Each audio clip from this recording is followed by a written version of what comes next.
Astro ഹീലിംഗിൻ്റെ പുതിയൊരു എപ്പിസോഡിലേക്ക് എല്ലാവർക്കും സ്വാഗതം. ഇതൊരു ജനറൽ റീഡിംഗ് ആണ്. അതുപോലെ ഇതൊരു ടൈംലെസ് റീഡിംഗ് ആണ്. നിങ്ങൾക്ക് റെസനേറ്റ് ആവുന്ന കാര്യങ്ങൾ മാത്രം നിങ്ങളിലേക്ക് എടുക്കുക, അല്ലാത്തത് ബാക്കിയുള്ളവർക്കായിട്ട് കൊടുത്തേക്കുക. അപ്പോൾ നമുക്ക് റീഡിങ്ങിലേക്ക് പോകാം. ഇവിടെ വളരെ ഇമ്മച്യൂർ ആയിട്ടുള്ള അല്ലെങ്കിൽ യാതൊരുവിധ മെച്യൂരിറ്റിയും ഇല്ലാത്ത ഒരു വ്യക്തിയെ കാണാം. നിങ്ങളുടെ മനസ്സിനെ ഈ ഒരു വ്യക്തി വളരെയധികമായിട്ട് വേദനിപ്പിച്ചു. വളരെയധികം. യാതൊരുവിധ റെസ്പോൺസിബിലിറ്റിയും ഇല്ലാത്ത അല്ലെങ്കിൽ യാതൊരുവിധ ഉത്തരവാദിത്വങ്ങളും ഇല്ലാത്ത ഒരു വ്യക്തി. അവർ എപ്പോഴും അവരെക്കുറിച്ച് മാത്രമാണ് ചിന്തിക്കുന്നത്. അവർ കെയർ ചെയ്യുന്നതും അവരെ മാത്രമാണ്. മറ്റാരെയും കുറിച്ച് അവർക്ക് യാതൊരുവിധ ചിന്തയുമില്ല. അവരുടെ പ്രശ്നങ്ങൾ അല്ലെങ്കിൽ അവരുടെ കാര്യങ്ങൾ അത്ര മാത്രമേ അവർ ചിന്തിക്കുന്നുള്ളൂ. പൈസയെക്കുറിച്ച് അവർ ചിന്തിക്കുന്നുണ്ട്. അവരുടെ സ്റ്റെബിലിറ്റി അതിനെക്കുറിച്ചും അല്ലെങ്കിൽ അവരുടെ നിലനിൽപ്പിനെക്കുറിച്ചും ഇതൊക്കെയാണ് അവർ ചിന്തിക്കുന്നത്. നിങ്ങളെക്കുറിച്ച് അവർ ചിന്തിക്കുന്നില്ല. നിങ്ങൾ എന്ത് ചെയ്യുന്നു അല്ലെങ്കിൽ എങ്ങനെ ചെയ്യുന്നു അതൊന്നും തന്നെ ഇവരെ ബാധിക്കുന്നില്ല അല്ലെങ്കിൽ ഇവർ ചിന്തിക്കുന്നില്ല. അതുപോലെ അവർക്ക് നിങ്ങളിൽ നിന്നും അവർക്ക് ആവശ്യമുള്ളതെല്ലാം തന്നെ വേണം, അത്രയേ ഉള്ളൂ. ഒരുപക്ഷെ പൈസയ്ക്ക് വേണ്ടിയിട്ടാകാം ഈ വ്യക്തി നിങ്ങളുടെ കൂടെ നിന്നിരുന്നത് അല്ലെങ്കിൽ നിൽക്കുന്നത്. കാരണം നിങ്ങൾ എപ്പോഴെങ്കിലും അവരോട് സംസാരിക്കുന്ന കൂട്ടത്തിൽ കമ്മിറ്റ്മെൻറ്റിനെ കുറിച്ചോ അല്ലെങ്കിൽ അവരുടെ തന്നെ ഒരു സെക്യൂരിറ്റിയെക്കുറിച്ചോ ഒക്കെ നിങ്ങൾ സംസാരിച്ചിരിക്കണം. അത് അവരെ എടുത്തു വെച്ചിട്ട് നിങ്ങളിൽ നിന്നും അത് ലഭിക്കും എന്നുള്ള രീതിയിൽ അവർ ചിന്തിക്കുന്നതായിട്ടാണ് കാണുന്നത്. അതായത് നിങ്ങളുടെ കൂടെ അവരുടെ ആവശ്യങ്ങൾക്കായിട്ട് അല്ലെങ്കിൽ അവരുടെ ബെനിഫിറ്റിന് വേണ്ടിയിട്ട്, നിങ്ങളുടെ പൈസയ്ക്ക് വേണ്ടിയിട്ട് അങ്ങനെയൊക്കെയാണ് ഈ ഒരു വ്യക്തി നിൽക്കുന്നതെന്ന് നിങ്ങൾക്കൊരു തിരിച്ചറിവ് ഇതിനകം ഉണ്ടായിട്ടുണ്ടാവണം. അതായത് ഈ ഒരു വ്യക്തി നിങ്ങളോട് ഒരുപാട് നുണകൾ പറഞ്ഞു. അതുപോലെ ഏതൊക്കെയോ രീതികളിൽ നിങ്ങളെ ഉപയോഗിക്കുകയായിരുന്നു. അതെല്ലാം നിങ്ങൾക്ക് ഒരുപക്ഷെ വളരെ ഷോക്കിംഗ് ആയിട്ടുണ്ടാവണം ആദ്യം മനസ്സിലായ സമയത്ത്. നിങ്ങളിലുണ്ടായ ഈ ഒരു ഷോക്കിംഗ് ആയിട്ടുള്ള കാര്യം നിങ്ങൾക്ക് വളരെ ആഴത്തിലുള്ള ചില സത്യങ്ങൾ നിങ്ങളുടെ മുൻപിൽ കൊണ്ടുവന്നതായിട്ടാണ് എനിക്ക് കാണുന്നത്. ഒരുപക്ഷെ ഈ ഒരു വ്യക്തിയെ നിങ്ങളൊരു ഫാമിലിയെ പോലെ ആയിരിക്കും കണ്ടിരുന്നത്. നിങ്ങളുടെ സ്വന്തം ഫാമിലിയിലുള്ള ഒരു വ്യക്തിയോട് എന്ന പോലെ ആയിരുന്നു നിങ്ങൾ ഈ ഒരു വ്യക്തിയോട് ഇടപെട്ടിരുന്നത്. അവരുമായിട്ടൊരു ഫ്യൂച്ചർ നിങ്ങൾ കണ്ടിരുന്നു.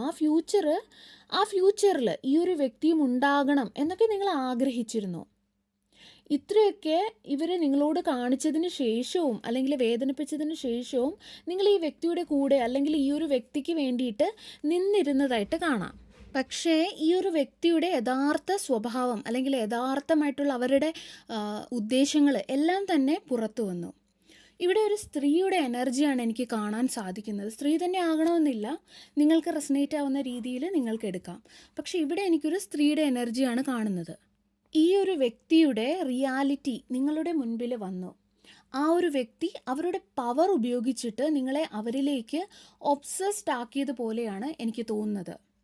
നിങ്ങളെ അല്ലെങ്കിൽ നിങ്ങളുടെ പല മേഖലകളിൽ അവർ കൺട്രോൾ ചെയ്യാനായിട്ട് ശ്രമിച്ചിരുന്നതായിട്ട് കാണാം. അതായത് ഈ ഒരു രീതിയിൽ കൺട്രോൾ ചെയ്യാൻ ശ്രമിച്ചുകൊണ്ട് അവരെ ലിറ്ററലി നിങ്ങളിൽ അധികാരം സ്ഥാപിക്കാൻ ശ്രമിച്ചു.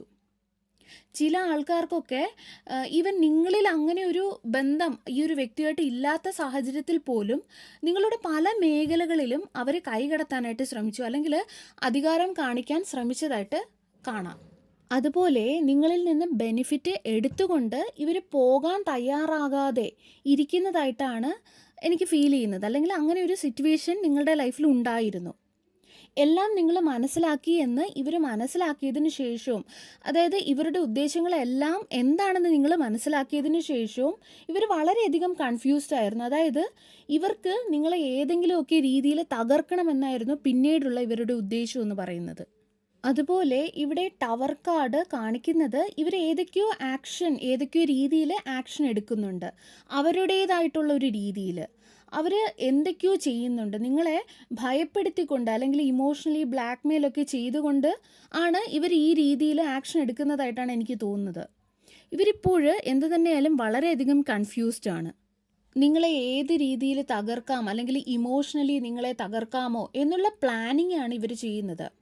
നിങ്ങളിൽ നിന്നും ഇനിയും എത്ര പൈസ അടിച്ചു മാറ്റാം, നിങ്ങളിൽ നിന്നും വീണ്ടും പൈസ വാങ്ങാനുള്ള ശ്രമം അല്ലെങ്കിൽ ചിന്തകൾ ഇവരുടെ മനസ്സിലുണ്ട്. ഇമോഷണൽ ബ്ലാക്ക്മെയിൽ ചെയ്തുകൊണ്ട് പ്രശ്നങ്ങൾ ഉണ്ടാക്കിക്കൊണ്ട് ലിറ്ററലി ഇവർ ഒരു സിറ്റുവേഷൻ ഉണ്ടാക്കും അല്ലെങ്കിൽ ഉണ്ടാക്കുന്നതായിട്ടാണ് കാണുന്നത്. പക്ഷേ നല്ല കാര്യം എന്താണെന്ന് വെച്ചാൽ ഒരുപക്ഷെ ഈ ഒരു സമയത്ത് നിങ്ങൾക്കൊരു ടെൻഷനോ അല്ലെങ്കിൽ വളരെയധികം സ്ട്രെസ്സൊക്കെ ആയിരിക്കാം. പക്ഷേ ഈ ഒരു സിറ്റുവേഷനെ നിങ്ങളും വെറുതെ വിടാൻ പോകുന്നില്ല. അല്ലെങ്കിൽ ആ ഒരു ബ്ലാക്ക് മെയിലിലൊന്നും തന്നെ നിങ്ങൾ വിടാൻ പോകുന്നില്ല എന്നുള്ളതാണ്. കാരണം നിങ്ങൾ ഇവർക്കായിട്ട് ഒരിക്കലും ഒരുപാട് കാര്യങ്ങൾ ചെയ്തിരുന്നു. മറ്റുള്ള ഒരു വ്യക്തിക്ക് ചിന്തിക്കുന്നതിലും അപ്പുറം അതിനേക്കാൾ കൂടുതൽ നിങ്ങൾ ഇവർക്കായിട്ട് നിന്നിരുന്നു. പല കാര്യങ്ങളും ഇവർക്ക് വേണ്ടി നിങ്ങൾ ചെയ്തിരുന്നു. അതുപോലെ ഇവിടെ വീൽ ഓഫ് ഫോർച്യൂൺ നിങ്ങൾക്ക് അനുകൂലമായിട്ട് വരികയാണ് എന്ന് കാണാം. യൂണിവേഴ്സ് നിങ്ങൾക്ക് ഒരു അവസരം കൂടി തരികയാണ്. നിങ്ങളുടേതായിട്ടുള്ള ആ ഒരു സ്റ്റാൻഡ് എടുക്കുന്നതിനായിട്ട് അല്ലെങ്കിൽ ആക്ഷൻ എടുക്കുന്നതിനായിട്ട് ഇവർക്കെതിരെ അതിനായിട്ട് ഒരു അവസരം കൂടി വീൽ ഓഫ് ഫോർച്യൂൺ തരികയാണ്, യൂണിവേഴ്സ് തരികയാണ്. അതുപോലെ ഇവിടെ കർമ്മയും ആക്ഷനും എടുക്കുന്നതിൻ്റെ ഒരു സൂചനകൾ ഇവിടെ കാർഡ് നൽകുന്നുണ്ട്. നിങ്ങൾ തീർച്ചയായിട്ടും നിങ്ങൾക്കായിട്ട് ഒരു സ്റ്റാൻഡ് എടുക്കും. അത് നിങ്ങൾക്ക് എടുത്തേ മതിയാവുകയുള്ളൂ. കാരണം യൂണിവേഴ്സ് നിങ്ങൾക്കൊപ്പമാണുള്ളത്. യൂണിവേഴ്സ് എങ്ങനെ നിങ്ങളുടെ കൂടെ എന്ന് വെച്ചാൽ ഇന്ന് നിങ്ങൾ പോസിറ്റിവിറ്റിയിൽ കൂടെയാണ് മുന്നോട്ട് പോകുന്നത്. ഇതുവരെ നിങ്ങൾ നെഗറ്റീവായിട്ടുള്ള സാഹചര്യങ്ങളിലും അല്ലെങ്കിൽ വ്യക്തികളോടും ഒക്കെ ആയിരുന്നു നിങ്ങൾ കൂടിയിരുന്നത്. അതായത് തെറ്റായ വ്യക്തികളുമൊത്ത് ബന്ധങ്ങളിൽ ഇടപെട്ടുകൊണ്ട് അല്ലെങ്കിൽ പെട്ടുപോയിരുന്നു. നിങ്ങൾ നെഗറ്റീവായിട്ടുള്ള വ്യക്തികളോട് നിങ്ങൾക്ക് സംസാരിക്കേണ്ടി വന്നിരുന്നു. തെറ്റായ സ്ഥലങ്ങളിൽ പോലും നിങ്ങൾ നിങ്ങളുടെ പലതും ഇൻവെസ്റ്റ് ചെയ്തിരുന്നു. ഇപ്പോൾ നിങ്ങളുടെ ജീവിതത്തിലേക്ക് വരുന്ന വ്യക്തികളെന്ന് പറയുന്നത് വളരെ പ്യുവറായിട്ടുള്ള വ്യക്തികളായിരിക്കും, വളരെ സ്പിരിച്വലായിട്ടുള്ള വ്യക്തികൾ. പ്രത്യേകിച്ചും നിങ്ങൾ പോകേണ്ടുന്ന ശരിയായ ദിശ അവർ നിങ്ങൾക്ക് കാണിച്ചു തരുമെന്നുള്ളതാണ്. ഇവിടെ 8 ഓഫ് കപ്സ് പറയുന്നത് നിങ്ങളുടെ ഒറ്റപ്പെട്ടു പോയ സമയങ്ങൾ, നിമിഷങ്ങൾ, അവസരങ്ങൾ ഒക്കെ ഇവിടെ അവസാനിക്കും. അതൊക്കെ അവസാനിക്കാൻ തക്കവണ്ണമായിട്ടുള്ള വ്യക്തികളായിരിക്കും ഇനി നിങ്ങളുടെ ചുറ്റും വരുന്നത്. ഒരുപാട് സമയത്തിന് ശേഷം നിങ്ങളുടെ ശത്രുക്കൾക്ക് മനസ്സിലാകും നിങ്ങൾ നിസ്സാരമായിട്ടുള്ള ഒരു വ്യക്തി അല്ല എന്നുള്ളത്. നിങ്ങളോട് ഇനിയും മോശമായിട്ട് പെരുമാറിയാൽ അതിനുള്ള പ്രതിഫലം വലിയ രീതിയിൽ അവർക്ക് തിരിച്ച് ഭഗവാനിൽ നിന്നും ലഭിക്കുമെന്നുള്ളത് അവർക്ക് വ്യക്തമാകും. കാരണം ഇന്ന് നിങ്ങൾ ദൈവത്തിൻ്റെ മകനോ മകളോ ഒക്കെയാണ്. ആ ഈശ്വരൻ്റെ മക്കളോട് അല്ലെങ്കിൽ മക്കൾക്കെതിരെ ആരെങ്കിലും നിന്നാൽ അത് ഭഗവാനെതിരെ നിൽക്കുന്നത് പോലെ തന്നെയാണ് എന്നുള്ളത് ഈ ഒരു വ്യക്തിക്ക് ബോധ്യമാകും. ഈ ഒരു വ്യക്തിക്ക് വളരെ ഓവർ കോൺഫിഡൻസ് ആയിപ്പോയി. നിങ്ങളെ അടിച്ചമർത്താമെന്ന് അവർ കരുതിയിരുന്നു. പക്ഷേ പറ്റില്ല. നിങ്ങളെ അങ്ങനെ താഴ്ത്തിക്കെട്ടാൻ സാധിക്കില്ല. നിങ്ങൾക്ക് കടന്നു പോകേണ്ടതായിട്ട് വന്ന ഒരു സമയം വളരെ ദുർഘടമായിരുന്നു, വളരെ സ്ട്രഗ്ലിംഗ് ആയിരുന്നിരിക്കണം. പക്ഷേ നിങ്ങൾ വ്യക്തമായ തീരുമാനങ്ങൾ വളരെ സ്ട്രെയിറ്റ് ആയിട്ട് എടുക്കുകയാണെങ്കിൽ പിന്നെ നിങ്ങളെ ആർക്കും ഒന്നിലും തടഞ്ഞു വെക്കാൻ സാധിക്കില്ല അല്ലെങ്കിൽ അടിച്ചമർത്താൻ സാധിക്കില്ല എന്നുള്ളതാണ്. എന്ത് തന്നെ ഡിസിഷൻസ് നിങ്ങൾ എടുത്താലും അവിടെ ഈശ്വരൻ്റെ കൃപ നിങ്ങളോടൊപ്പം തന്നെ ഉണ്ടായിരിക്കും. വിജയം നിങ്ങളുടേത് തന്നെ ആയിരിക്കും എന്നാണ് കാണുന്നത്. നിങ്ങൾക്ക് ഈ ഒരു വ്യക്തിയുടെ മുൻപിൽ തല കുനിക്കേണ്ടതായിട്ട് വരില്ല. കാരണം നിങ്ങൾ ഇന്ന് നിങ്ങളിൽ അല്ലെങ്കിൽ ഭഗവാനിൽ, നിങ്ങളുടെ ആൻസിസ്റ്റേഴ്സിൽ, നിങ്ങളുടെ ഗാർഡിയൻ ഏഞ്ചൽസിൽ എല്ലാം തന്നെ നിങ്ങൾക്ക് പൂർണ്ണമായിട്ടുള്ള വിശ്വാസമുണ്ട്. കാരണം യൂണിവേഴ്സിൻ്റെ പ്രസൻസ് എപ്പോഴും നിങ്ങളുടെ കൂടെയുണ്ടെന്ന് പല സമയങ്ങളിലും നിങ്ങൾ അറിഞ്ഞതാണ്. നിങ്ങൾ ഇപ്പോൾ ഒരുപാട് സ്പിരിച്വാലിറ്റിയിലേക്ക് അടുത്തിരിക്കുന്നതായിട്ട് കാണാം. ചില വ്യക്തികളൊക്കെ നോൺ വെജൊക്കെ ഒഴിവാക്കിയിരിക്കുന്നു, അല്ലെങ്കിൽ ഒരു വെജിറ്റേറിയൻ ആ ഒരു രീതിയിലൊക്കെ പോയതുപോലെ എനിക്ക് തോന്നുന്നു. അതായത് ഏതോ ഒരു ശീലമോ അല്ലെങ്കിൽ ഒരു ഭക്ഷണ രീതിയോ ഒക്കെ ഉപേക്ഷിച്ചതുപോലെ നിങ്ങളുടെ പോസിറ്റിവിറ്റിയിൽ അല്ലെങ്കിൽ പ്യൂരിറ്റിയിൽ നിങ്ങൾ മുന്നോട്ട് പോവുകയാണ്. നിങ്ങൾക്ക് ആരിൽ നിന്നും എന്തെങ്കിലും വേണമെന്നോ അങ്ങനെ ഒരു എക്സ്പെക്റ്റേഷൻ ഒന്നും തന്നെ ഇല്ലാത്തതുപോലെ, അങ്ങനെ ഒന്നും തന്നെ നിങ്ങൾ ഇന്ന് പ്രതീക്ഷിക്കാത്തതുപോലെ നിങ്ങൾക്ക് പാസ്റ്റിൽ നിന്നുള്ള മെമ്മറീസിൽ നിന്നും പുറത്ത് കടക്കണം. ഹീലിംഗ് വേണം, മുന്നോട്ട് പോകണം, അത്രയേ ഉള്ളൂ. കാരണം നിങ്ങൾ ഒരിക്കലും ഒരുപാട് പ്രതീക്ഷ വെച്ചിരുന്ന സ്ഥലങ്ങളിൽ നിന്നെല്ലാം തന്നെ നിങ്ങൾക്ക് നിരാശയായിരുന്നു കിട്ടിയിരുന്നത്. നിങ്ങൾ അത് കാരണം വളരെയധികം ഇന്ന് ടയേർഡാണ്. അതുപോലെ അതിൽ ഒന്നും തന്നെ ഒരു കാര്യവുമില്ല എന്നും നിങ്ങൾ മനസ്സിലാക്കി. ആരുടെ സ്ട്രഗിൾസും അല്ലെങ്കിൽ ആരുടെ സിമ്പതിയും ആരുടെ ഒരു ബേർഡൻസും നിങ്ങളുടെ ജീവിതത്തിലേക്ക് കൊണ്ടുവരാനും നിങ്ങൾ ആഗ്രഹിക്കുന്നില്ല.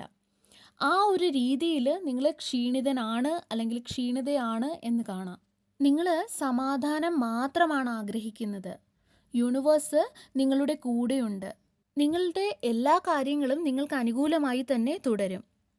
നിങ്ങൾ ഏത് രീതിയിൽ നിങ്ങൾക്കായി സ്റ്റാൻഡ് എടുത്താലും ഭഗവാൻ നിങ്ങളുടെ കൂടെ തന്നെയുണ്ട്. അതുപോലെ പ്രത്യേകം ഒരു കാര്യം ശ്രദ്ധിക്കേണ്ടത്, നിങ്ങളുടെ ഇൻറ്റൻഷൻസ് അല്ലെങ്കിൽ നിങ്ങളുടെ ആഗ്രഹങ്ങൾ എല്ലാം തന്നെ ക്ലിയർ ആക്കി വെക്കുക. നിങ്ങളുടെ ഇൻറ്റൻഷൻ നിങ്ങൾ എത്രത്തോളം ക്ലിയർ ആക്കി വെക്കുന്നുവോ അത്രത്തോളം നിങ്ങളുടെ ആഗ്രഹങ്ങളും ആവശ്യങ്ങളും എല്ലാം തന്നെ നിങ്ങൾ ആഗ്രഹിക്കുന്ന രീതിയിൽ നടന്നു കിട്ടും. നിങ്ങളുടെ ജീവിതത്തിലുണ്ടായ ആ ഒരു അന്ധകാരത്തിൽ നിന്നും നിങ്ങൾക്ക് പുറത്തു കടക്കാൻ സാധിക്കും. സത്യങ്ങൾ പുറത്തു വരും. ഒളിപ്പിച്ചു വെച്ച പല സത്യങ്ങളും എല്ലാവരുടെ മുൻപിലും വരും എന്ന് കാണുന്നു. ഇരുട്ടിൽ ഒളിഞ്ഞിരുന്ന അല്ലെങ്കിൽ നിങ്ങൾ കാണാതിരുന്ന പല സത്യങ്ങളും ഉണ്ടായിരുന്നു, അവയും പുറത്തു വരും അല്ലെങ്കിൽ വന്നു. ചില സത്യങ്ങൾ നിങ്ങൾക്ക് ഷോക്കിംഗ് ആയിരുന്നിരിക്കണം അല്ലെങ്കിൽ ആയി തോന്നിയേക്കാം. ചിലപ്പോൾ ചെറിയ ചെറിയ ഹെൽത്ത് ഇഷ്യൂസോ അല്ലെങ്കിൽ ഓവർ തിങ്കിങ്ങോ രാത്രി ഉറക്കമില്ലായ്മയോ ഒക്കെ നിങ്ങൾക്ക് വന്നിട്ടുണ്ടാവാം അല്ലെങ്കിൽ വരാം. പക്ഷേ ഇത് എൻ്റെ ജീവിതത്തിൽ നടന്നു അല്ലെങ്കിൽ ഇത് നടന്നു കഴിഞ്ഞതാണ്, ഞാനത് അക്സെപ്റ്റ് ചെയ്ത് മുന്നോട്ട് പോയേ സാധിക്കുകയുള്ളൂ എന്നുള്ള ഒരു അക്സെപ്റ്റൻസ്, നിങ്ങൾ അത് അക്സെപ്റ്റ് ചെയ്ത് മുന്നോട്ട് പോകുമ്പോൾ നിങ്ങളുടെ ജീവിതത്തിൽ അത്ഭുതങ്ങൾ സംഭവിക്കാൻ തുടങ്ങും. നിങ്ങളെ യൂണിവേഴ്സ് മുന്നോട്ട് പുഷ് ചെയ്യും. എല്ലാം നിങ്ങൾക്ക് അനുകൂലമായി തന്നെ നടക്കും. പല സത്യങ്ങളും നിങ്ങളിൽ നിന്നും പലപ്പോഴായി മറഞ്ഞിരുന്നു അല്ലേ? അതുകൊണ്ട് തന്നെ ആ സത്യങ്ങൾ നിങ്ങൾ അറിഞ്ഞേ മതിയാവുകയുള്ളൂ. അതുകൊണ്ടാണ് അവയെല്ലാം പുറത്തു വന്നത്. നിങ്ങൾക്ക് ചുറ്റും നിന്ന പല വ്യക്തികൾക്കും ഇത് മനസ്സിലായിട്ട് പോലും നിങ്ങൾക്ക് മനസ്സിലാവാതെ ഇരുന്നില്ലേ? അതുകൊണ്ട് തന്നെ ആദ്യം നിങ്ങളത് ഫേസ് ചെയ്തേ മതിയാവുകയുള്ളൂ. അതിൽ നിന്നും അതിനെ ഫേസ് ചെയ്ത് അതിനെ ഫൈറ്റ് ചെയ്ത് നിങ്ങൾക്ക് മുന്നോട്ട് പോയേ മതിയാവുകയുള്ളൂ. ഏറ്റവും നല്ല കാര്യമെന്ന് പറയുന്നത് നിങ്ങൾ പൂർണ്ണമായിട്ടും അവയിൽ നിന്നെല്ലാം തന്നെ പുറത്തു കടക്കുമെന്നുള്ളതാണ്. അതുപോലെ ഇവിടെ നിങ്ങൾക്ക് മെറ്റീരിയൽ ഗെയിൻസ് ഉണ്ടാകും എന്ന് കാണുന്നു. അതായത് സാമ്പത്തികമായിട്ട് നഷ്ടങ്ങളൊക്കെ ഉണ്ടായിട്ടുണ്ടെങ്കിൽ, അതിൽ കൂടെ കടന്നു പോയിട്ടുണ്ടെങ്കിൽ അവിടെ നിങ്ങൾക്കൊരു നേട്ടം പ്രതീക്ഷിക്കാം. അല്ലെങ്കിൽ ഒരു പ്രൊമോഷൻ ആവാം, അല്ലെങ്കിൽ ഇൻക്രിമെൻ്റ് ആകാം. നിങ്ങൾക്ക് വളരെയധികം യൂണിവേഴ്സിനോട് നന്ദി തോന്നുന്ന രീതിയിലുള്ള ഒരു ഗ്രേറ്റ്ഫുൾ ആയിട്ടുള്ളൊരു ഫീലിംഗ് തരുന്ന ഒരു അനുഗ്രഹം നിങ്ങൾക്കുണ്ടാവും. എവിടെയെങ്കിലും പെട്ടുപോയിട്ടുണ്ടെങ്കിൽ, അതായത് ഒരു കോർട്ട് കേസോ അങ്ങനെ എന്തെങ്കിലും രീതിയിൽ നിങ്ങൾ കുടുങ്ങിക്കിടക്കുകയാണെങ്കിൽ നിങ്ങൾക്ക് അവിടെ ഒരു വഴി തുറന്ന് കിട്ടും. ഇതിൽ നിന്നും പുറത്ത് കടക്കാമെന്നുള്ള ഒരു ഗൈഡൻസ്, ഈ രീതിയിൽ ചെയ്താൽ പുറത്ത് കടക്കാം എന്നുള്ളൊരു ഗൈഡൻസ്, ഒരു മാർഗനിർദ്ദേശം നിങ്ങൾക്ക് ലഭിക്കും. അതുപോലെ നിങ്ങൾ പച്ച കളർ അല്ലെങ്കിൽ മഞ്ഞ കളർ വസ്ത്രങ്ങളൊക്കെ ധരിക്കുന്നത് നല്ലതായിരിക്കും. അതുപോലെ പച്ച കളറോ മഞ്ഞ കളറോ ഉള്ള കീ ചെയിൻ അല്ലെങ്കിൽ എന്തെങ്കിലും കർച്ചീഫ് അതൊക്കെ നിങ്ങളുടെ കയ്യിൽ വെക്കുന്നത് നല്ലതായിരിക്കും. നിങ്ങൾ ഗ്രാറ്റിറ്റ്യൂഡ് കൃത്യമായിട്ട് നിങ്ങൾ പ്രാക്ടീസ് ചെയ്യുക. ഗ്രാറ്റിറ്റ്യൂഡ് നിങ്ങൾ കൃത്യമായിട്ട് പ്രാക്ടീസ് ചെയ്യുകയാണെങ്കിൽ നിങ്ങളുടെ ജീവിതത്തിലേക്ക് സമൃദ്ധി ഉണ്ടാവും. സമൃദ്ധി എന്ന് പറഞ്ഞാൽ എപ്പോഴും ഒരുപാട് പൈസ അല്ലെങ്കിൽ അങ്ങനെയല്ല, നിങ്ങൾക്ക് ആവശ്യമായിട്ടുള്ള കാര്യങ്ങളെല്ലാം. സർവേശ്വരൻ്റെ എല്ലാവിധ അനുഗ്രഹങ്ങളും നിങ്ങൾക്ക് എല്ലാവർക്കും ഉണ്ടാകട്ടെ. വീണ്ടും ഒരു വീഡിയോയുമായി നമുക്ക് വീണ്ടും കാണാം. നന്ദി.